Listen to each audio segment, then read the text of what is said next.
La découverte. J'étais là, comme tous les soirs, seul dans cette piscine municipale.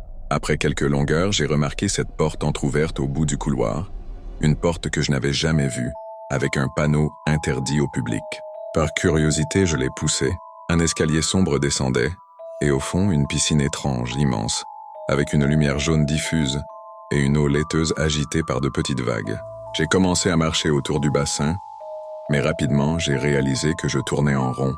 Chaque tour apportait des changements, des objets qui apparaissaient sur le bord, une légère variation dans la profondeur. Puis j'ai aperçu une silhouette au milieu de l'eau, immobile, avec des yeux qui semblaient me fixer. La peur a monté, et quand je me suis retourné, la porte était disparue, la présence. Après ce premier contact, je suis retourné à la piscine le lendemain, mais la porte n'était plus là.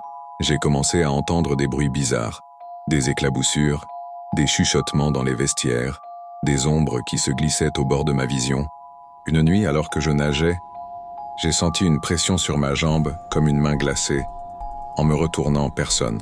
Puis j'ai vu dans le reflet du bassin la silhouette qui m'avait fixé la veille, cette fois bien plus proche, presque derrière moi. Je suis sorti en courant, mais au vestiaire, j'ai trouvé une petite plaque métallique gravée B2.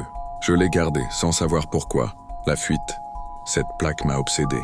J'ai commencé à chercher des infos sur cette B2 dans les archives municipales.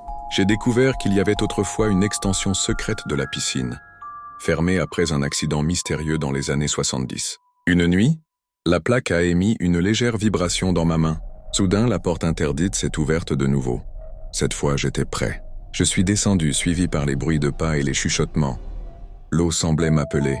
La silhouette était là, mais cette fois, elle parlait d'une voix lointaine. « Tu ne peux pas partir ». J'ai nagé vers la lumière au bout du bassin, mes jambes lourdes, l'eau devenant plus froide, presque gelée.